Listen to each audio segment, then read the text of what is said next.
Hello નમસ્તે મિત્રો, ફરીથી આપ સૌનું એક નવા વિડીયોમાં સ્વાગત છે મિત્રો. તો મિત્રો, આપણે આંગણવાડી કાર્યકર અને તેડાગરની ભરતી અંગે જે તાલીમ જે છે કે જે તાલીમો જે એ લોકોને જે લેવાની થતી હોય છે આંગણવાડી કાર્યકર અને તેડાગરોને, તો તાલીમ અંગે આપણે માહિતી આપવામાં આવતી હોય છે. તો તાલીમની અંદર આ વિડીયોની આપણે જોઈશું કે જે અગાઉ વિડીયો આપણે તાલીમ અંગેના જે નીતિ નિયમો છે એના વિશેનો બનાવેલો છે, અને હવે જે આજે નીતિ નિયમો છે એની અંદર આંગણવાડી કાર્યકરને લગતા નીતિ નિયમો છે એ વિડીયોની અંદર આપણે જોઈશું. તો અને જે પરિશિષ્ટ છે એના માટેનું પરિશિષ્ટ 1 અને પરિશિષ્ટ 2 કે જે આંગણવાડી કાર્યકર માટેના જે નીતિ નિયમો છે તો એને આ વિડીયોની અંદર આપણે જોઈશું. એ પહેલાં મિત્રો, તમે જો ચેનલ ઉપર નવા હો તો ચેનલને જરૂરથી સબસ્ક્રાઈબ કરો, લાઇક કરો, શેર કરો, અને ખાસ કરીને આંગણવાડી કાર્યકર અને તેડાગર જે બહેનો છે અને ભવિષ્યમાં જે બનનાર છે એ બહેનો સુધી જરૂરથી આ ચેનલને પહોંચાડો. ને ઉપરાંત જે કંઈ પણ સરકારી નોકરી ભરતીની તૈયારી કરતા મિત્રો હોય, ધોરણ 10, 12 ગ્રેજ્યુએશન કરી ચૂક્યા હોય અને જે પૂરું થનાર છે, તો એ મિત્રો પણ જરૂરથી આ ચેનલને સબસ્ક્રાઈબ કરે કે જેથી કરીને એ લોકોને આગળ અભ્યાસક્રમો કયા પ્રકારના કરવા જોઈએ એ અંગેની માહિતી પણ આ ચેનલ ઉપરથી મળી રહેશે. અને તમે જરૂરથી કોમેન્ટ પણ કરજો કે તમારે કયા પ્રકારનો કોર્સ કરવો છે, તો એ કોર્સ અંગેની માહિતી પણ આપવામાં આવશે વિડીયોના માધ્યમથી, અથવા તો આગળના સમયમાં આપણે ટ્રાય કરીશું કે લાઈવ આવીને આ અંગે આપના જે પ્રશ્નો જે કંઈ પણ છે એનું પણ સોલ્યુશન્સ કરીશું. આપણે પ્રશ્નોના જે કંઈ પણ મૂંઝવતા પ્રશ્નો હોય તમે જરૂરથી પ્રશ્ન કરી શકો છો, તો આગળ પરંતુ એના માટે તમે કોમેન્ટ કરજો, તો આપણે એ પ્રમાણે પછી આગળ વધીશું. તો ચાલો મિત્રો, જોઈએ હવે આ વિડીયોની અંદર જે પરિશિષ્ટ 1 અને પરિશિષ્ટ 2 કે જે આંગણવાડી કાર્યકરના તાલીમ જે નિયમો છે એના વિશે જોઈએ. તો મહિલા અને બાળ વિકાસ વિભાગના ઠરાવ ક્રમાંક ICDS 10-20-18/265/8/બ/1 તારીખ 4/9/2020 રોજ આ જે ઠરાવ ક્રમાંક છે એ મુજબના છે. અને પરિશિષ્ટ 1 આંગણવાડી કાર્યકરના તાલીમ નિયમો. કદાચ વિડીયો લાંબો થઈ શકે છે, પરંતુ આ વિડીયો જોયા પછી જે કંઈ પણ આંગણવાડી કાર્યકર બહેનો છે એમને લગતી તાલીમને લગતા જે કંઈ પણ મૂંઝવતા પ્રશ્નો છે એ સોલ્વ થઈ જશે આ વિડીયો જોયા પછી.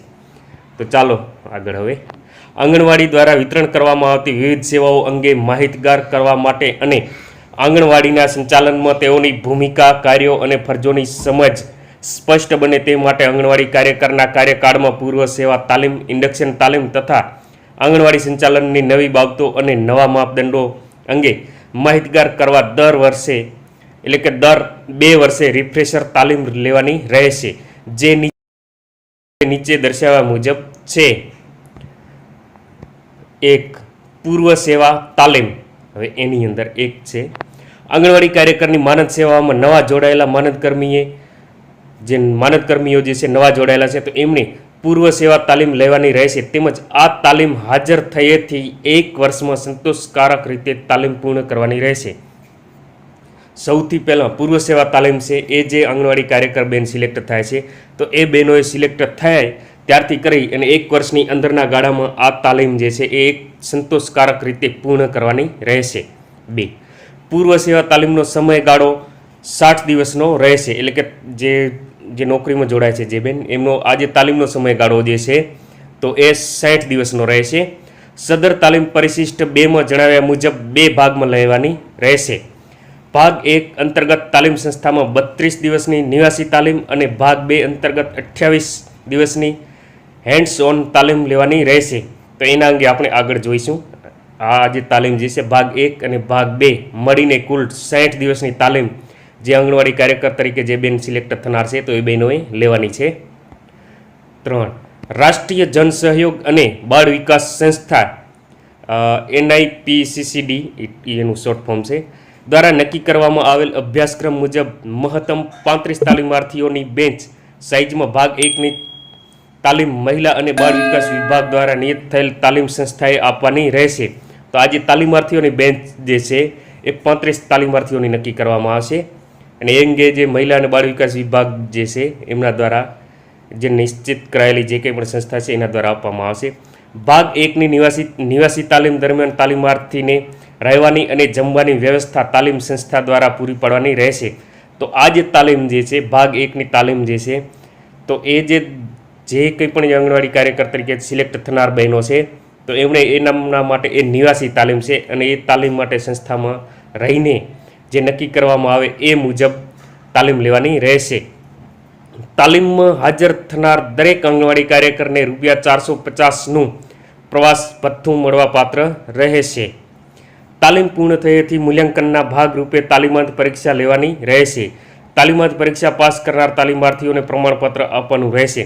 તો આ જે તાલીમ છે, તાલીમ પૂરી થાય ત્યારે પરીક્ષા લેવામાં આવશે અને એનું એક જે સર્ટિફિકેટ જે છે એ જે પાસ થનાર ઉમેદવારોને આપવામાં આવશે. તેમજ આ અંગે બાળ વિકાસ યોજના અધિકારી દ્વારા માનદ સેવા પોથીમાં તેની નોંધ કરવાની રહેશે. તો આ તાલીમ સંસ્થા દ્વારા જે પ્રમાણપત્ર ઇસ્યુ કરવામાં આવશે તો એ પ્રમાણપત્ર જે છે એની જે તાલીમાર્થીની આ જે આંગણવાડી કાર્યકર બેન છે તો એમની જે સેવા પોથી હોય એની માનદ સેવા પોથી હોય એની અંદર નોંધ કરવાની રહેશે. પૂર્વ સેવા તાલીમ સંતોષકારક રીતે પૂર્ણ કરનાર આંગણવાડી કાર્યકરને ₹1000 પ્રોત્સાહન ભથ્થું મળવાપાત્ર રહેશે. આ રીતે જે તાલીમ પૂર્ણ કરનાર છે એ આંગણવાડી કાર્યકરને 1000 જે પ્રોત્સાહન ભથ્થું છે એ મળવાપાત્ર છે. 4. પૂર્વ સેવા તાલીમ દરમિયાન ગેરહાજર રહેનાર, ગેરશિસ્ત, ગેરવર્તણૂક દાખવનાર તાલીમાર્થીઓને ગેરલાયક જાહેર કરવામાં આવશે તથા ફરીથી તાલીમ લેવાની થાય ત્યારે અગાઉ લીધેલ તાલીમના દિવસો બાદ મળવાપાત્ર થશે નહીં. આ અંગે તાલીમ સંસ્થાનો નિર્ણય અંતિમ રહેશે. જો કોઈ જે આંગણવાડી કાર્યકર જે છે તાલીમમાં ગેરહાજર રહે, ગેરશિસ્ત વર્તન કરે કે એવું કંઈ કરે અને તાલીમ અધૂરી છોડીને હાલ્યા જાય તો એમને એ જે તાલીમ ફરીથી યોજાય ત્યારે ફરજિયાત તાલીમ લેવાની રહેશે. એ જે તાલીમ લીધેલી હોય તો એ દિવસો પણ બાદ મળશે નહીં અને આ અંગે જે તાલીમ સંસ્થા નિર્ણય કરે તે અંતિમ રહેશે. ગેરલાયક ઠરેલ તાલીમાર્થીને સ્વખર્ચે નિયત થયેલ પૂર્વ સેવા તાલીમ લેવા માટે માત્ર એક જ તક આપવાની રહેશે. જો ગેરલાયક ઠરેલ જો હોય જો આ જે તાલીમાર્થી તો એમણે પોતાના ખર્ચે તાલીમ લેવાની રહેશે. એ પણ એક જ વખત એ પ્રકારની તાલીમ લેવાની તક આપવામાં આવશે. 5. પૂર્વ સેવા તાલીમાર્થ મૂલ્યાંકન પરીક્ષામાં પાસ ન થનાર કાર્યકરોએ ત્યાર પછી સ્વખર્ચે સદર તાલીમાર્થ પરીક્ષા વધારાની 2 તકમાં પાસ કરવાની રહેશે. જો તાલીમ આજે યોજાઈ જાય અને એની અંદર જે બેનો ફેલ થાય તો એ બેનોએ વધારાની 2 તક આપવામાં આવશે પરીક્ષા આપવા માટેની.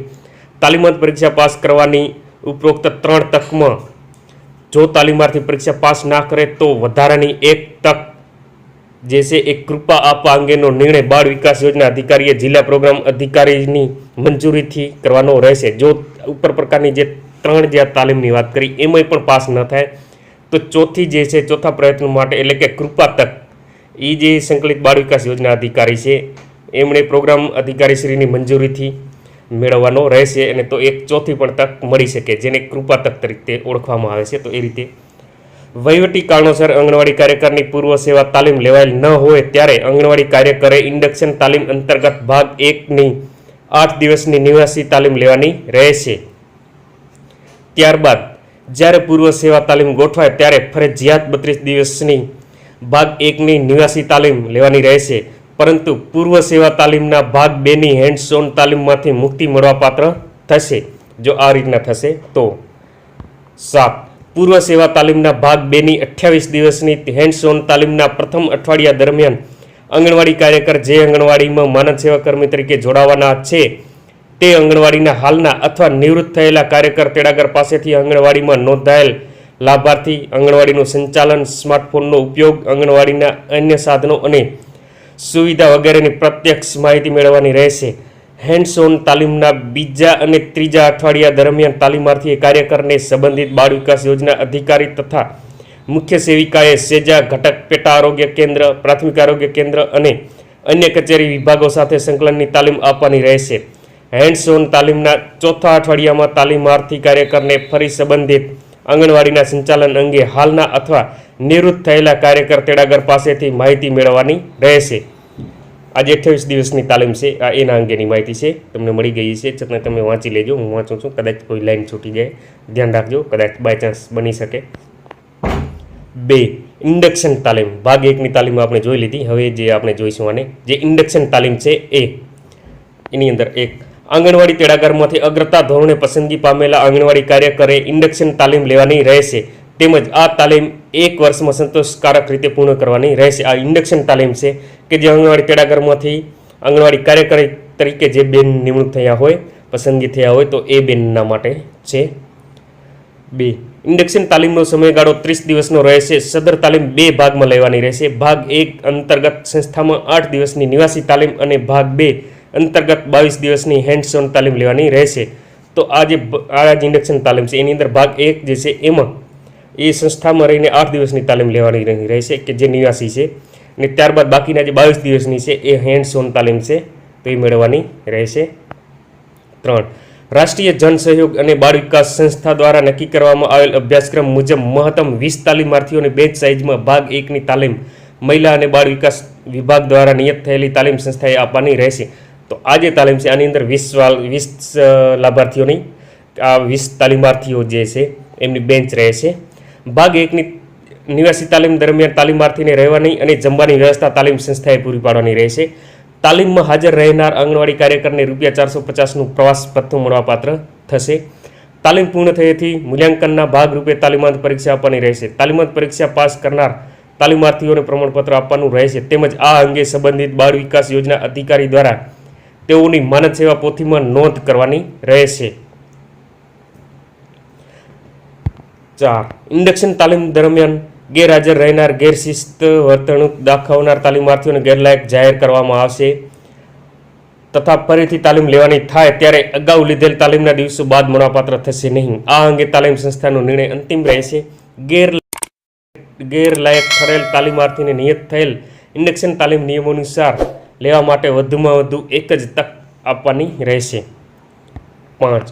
ઇન્ડક્શન તાલીમમાં તાલીમાંત મૂલ્યાંકન પરીક્ષામાં પાસ ન થનાર કાર્યકરોએ ત્યાર પછી સ્વખર્ચે સદર તાલીમાંત પરીક્ષા આપવાની 2 તકમાં પૂર્ણ કરવાની રહેશે. તાલીમાંત પરીક્ષા પૂર્ણ કરવાની ઉપરોક્ત 3 તકમાં જો તાલીમાર્થી પરીક્ષા પૂર્ણ ન કરે તો વધારાની 1 કૃપા તક આપવા અંગેનો નિર્ણય બાળ વિકાસ યોજના અધિકારી જિલ્લાના પ્રોગ્રામ અધિકારીશ્રીની મંજૂરીથી કરી શકશે. 6. ઇન્ડક્શન તાલીમ ભાગ 2ની 22 દિવસની હેન્ડ્સ ઓન તાલીમના પ્રથમ અઠવાડિયામાં આંગણવાડી કાર્યકરે ફરજના આંગણવાડી કેન્દ્રમાં જે તે આંગણવાડીના નિવૃત્ત થયેલ આંગણવાડી કાર્યકર પાસેથી આંગણવાડીમાં નોંધાયેલ લાભાર્થી, આંગણવાડીનું સંચાલન, સ્માર્ટફોનનો ઉપયોગ, આંગણવાડીના સાધનો અને સુવિધા વગેરેની પ્રત્યક્ષ માહિતી મેળવવાની રહેશે. હેન્ડ્સ ઓન તાલીમના બીજા અને ત્રીજા અઠવાડિયામાં તાલીમ કાર્યકરને સંબંધિત બાળ વિકાસ યોજના અધિકારી તથા મુખ્ય સેવિકાએ સેજા ઘટક, પેટા આરોગ્ય કેન્દ્ર, પ્રાથમિક આરોગ્ય કેન્દ્ર અને અન્ય કચેરી વિભાગો સાથે સંકલનની તાલીમ આપવાની રહેશે. 3. હવે જે જોઈએ આ જે રિફ્રેશર તાલીમ છે એ રિફ્રેશર તાલીમની અંદર 1. આંગણવાડી સંચાલનની નવી બાબતો અને નવા માપદંડો અંગે માહિતગાર થવા દર 2 વર્ષે આંગણવાડી કાર્યકરે રિફ્રેશર તાલીમ લેવાની રહેશે. 2. રિફ્રેશર તાલીમનો સમયગાળો 7 દિવસનો રહેશે. રાષ્ટ્રીય જન સહયોગ અને બાળ વિકાસ સંસ્થા દ્વારા નક્કી કરવામાં આવેલ અભ્યાસક્રમ મુજબ મહત્તમ 40 તાલીમાર્થીઓને બેચ સાઇઝમાં નિવાસી રિફ્રેશર તાલીમ મહિલા અને બાળ વિકાસ વિભાગ દ્વારા નિયત થયેલ તાલીમ સંસ્થાએ આપવાની રહેશે. તો આ જે તાલીમ જે છે એની અંદર મહત્તમ 40 જે છે એ તાલીમાર્થીઓ રહેશે અને એના માટેનો જે સમયગાળો છે એ 7 દિવસનો છે. તાલીમ દરમિયાન તાલીમાર્થીને રહેવાની અને જમવાની વ્યવસ્થા તાલીમ સંસ્થા દ્વારા પૂરી પાડવામાં આવશે. તાલીમમાં હાજર થનાર આંગણવાડી કાર્યકરને 450નું પ્રવાસ ભથ્થું મળવાપાત્ર થશે. તાલીમ પૂર્ણ થયેથી મૂલ્યાંકન કરવાનું રહેશે. સંતોષકારક રીતે તાલીમ પૂર્ણ કરનાર તાલીમાર્થીઓને પ્રમાણપત્ર આપવાનું રહેશે. તેમજ આ અંગે બાળ વિકાસ યોજના અધિકારીશ્રીએ માનદ સેવા પોથીમાં નોંધ કરવાની રહેશે. મિત્રો, કદાચ વિડીયો લાંબો થઈ શકે છે, પરંતુ જે ખાસ કરીને આંગણવાડી કાર્યકર અને તેડાગર બહેનો છે તો તમારા માટે વિડીયો ખૂબ જ ઉપયોગી અને મહત્ત્વનો બની રહેશે. તો તમે થોડીવાર જોડાયેલા રહેજો, જેમ જલ્દીમાં જલ્દી આપણે જોવાની ટ્રાય કરીશું. 3. રિફ્રેશર તાલીમ દરમિયાન ગેરહાજર રહેનાર, ગેરશિસ્ત ગેરવર્તણૂક દાખવનાર અને તાલીમાત મૂલ્યાંકન પરીક્ષામાં પાસ ન થનાર કાર્યકરોએ સ્વખર્ચે પુનઃ તાલીમ સફળતાપૂર્વક પૂર્ણ કરવાની રહેશે. આ બાબતે તાલીમ સંસ્થાનો નિર્ણય અંતિમ રહેશે. આંગણવાડી કાર્યકરે ફરીથી તાલીમ લેવાની થાય ત્યારે અગાઉ લીધેલ તાલીમના દિવસો બાદ મળવાપાત્ર થશે નહીં. અને આ જે છે પરિશિષ્ટ 2 છે. તો પરિશિષ્ટ આપણે એક જે છે એ જોઈ લીધું કે જે આંગણવાડી કાર્યકર માટેની જે કંઈ તાલીમ બાબતેના જે છે એ આપણે જોઈ લીધું. તમને ખ્યાલ આવી ગયો હશે. ના આવ્યો તો ફરીથી વિડીયો જોજો, તો એમાં તમને મહત્ત્વની માહિતી મળી રહેશે. કેટલા દિવસની તાલીમ હોય છે, કયા પ્રકારની હોય છે, શું હોય છે એના વિશે. અને આ જે પરિશિષ્ટ 2 છે એની અંદર આજે તાલીમની વિગત આપવામાં આવેલી છે. તો એ જોઈ લઈએ. પરિશિષ્ટ 2 આંગણવાડી કાર્યકરે લેવાની થતી તાલીમની ટૂંકમાં વિગતો. હવે અહીંયા આપવામાં આવેલી છે, આ હેડિંગ છે. પહેલાં હેડિંગ આપણે જોઈ લઈએ. તાલીમ ક્યારે લેવાની, ફરજ દરમિયાન કેટલી વાર, પ્રવાસ ભથ્થું, તાલીમનો સમયગાળો, કામકાજના દિવસો, બેચ દીઠ તાલીમાર્થીઓની સંખ્યા, અભ્યાસક્રમ, તાલીમાર્થ પરીક્ષા મૂલ્યાંકન, તાલીમ સંસ્થા. આ જે છે હવે એમાં જોઈ લઈએ. પૂર્વ સેવા તાલીમ ભાગ 1 નિવાસી તાલીમ એની ક્યારે લેવાની થાય, તો નવી નિમણૂક થાય ત્યારે, એટલે કે જે આંગણવાડી કાર્યકર બહેનો જે છે એમની નવી નિમણૂક થાય ત્યારે આ તાલીમ મેળવવાની હોય છે. ફરજ દરમિયાન કેટલી વખત મેળવવાની થાય છે, ફક્ત એક જ વખત આ તાલીમ મેળવવાની થાય છે જ્યારે નિમણૂક થાય ત્યારે. પ્રવાસ ભથ્થું 450 રૂપિયા મળવાપાત્ર છે. તાલીમનો સમયગાળો જે છે એ 32 દિવસનો છે. કામકાજના દિવસો છે એ 26 છે. બેચ દીઠ તાલીમાર્થીઓની સંખ્યા છે એ 35 છે. અને અભ્યાસક્રમ જે છે આજે આ NIPCCD GOE દ્વારા જે નિયત થયેલ છે તે અભ્યાસક્રમ છે. અને તાલીમના અંતે પરીક્ષા હોય છે. તો હા, તાલીમ સંસ્થા જે છે એ આંગણવાડી ટ્રેનિંગ સેન્ટર જે નક્કી કરવામાં આવે તે. ભાગ 2 હેન્ડ્સ ઓન તાલીમ. હવે એની અંદર જે છે એમાં અનુભવી અને જૂના કાર્યકર સાથે.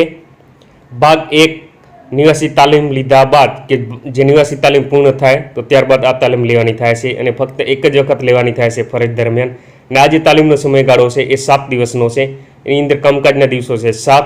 બેચ દીઠ તાલીમાર્થીઓની સંખ્યા જે છે એ આ એક જ છે. એનું કારણ એ છે કે જે તે આંગણવાડી કેન્દ્રના જે જૂના જે કાર્યકર બહેન હોય તો એમની પાસેથી આ શીખવાનું હોય છે. તો એમાં તો તાલીમાર્થી જે બહેન હોય છે એ જ હોય છે. અને અભ્યાસક્રમ એનો કોઈ પ્રશ્ન નથી, એ જ માહિતી મેળવવાની છે. આપણે જે પરિશિષ્ટ એક છે એના વિશેની માહિતી આમાં આપણે જોઈ લીધેલું છે.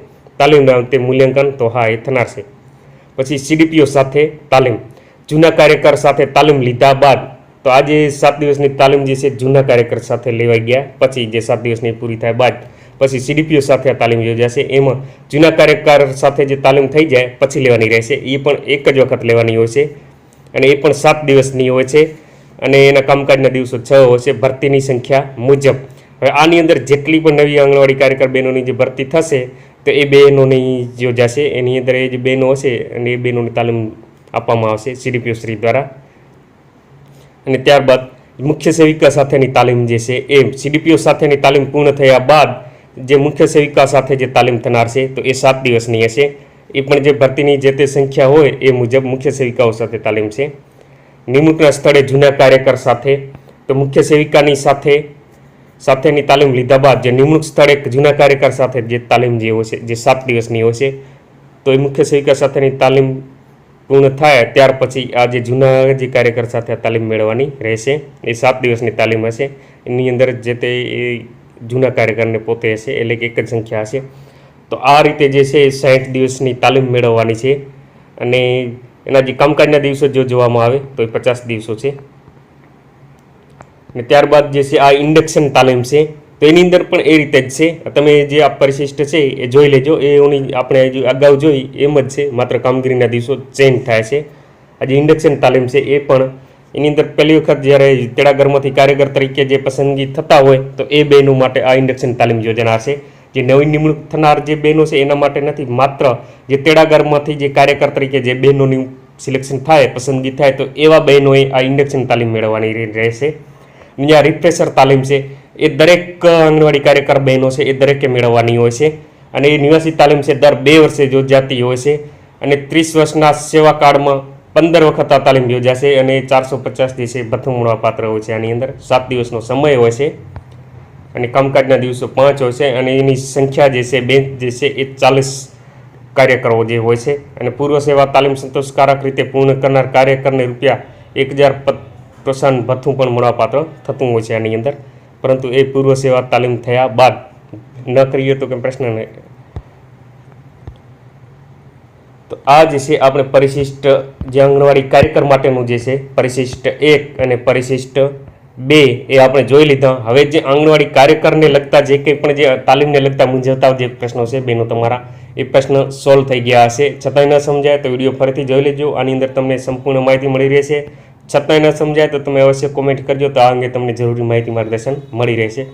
અને તેડાગર જે તરીકે જે બહેનો નવા ભરતી થનાર છે તો એ બહેનો માટેની તાલીમ અને જે ફરજ બજાવે છે એ બહેનોના તાલીમ અંગે અલગથી વિડીયો બનાવવામાં આવશે. તો ચાલો મિત્રો, ફરી મળીશું નવા વિડીયોમાં નવી માહિતી સાથે. Okay, by.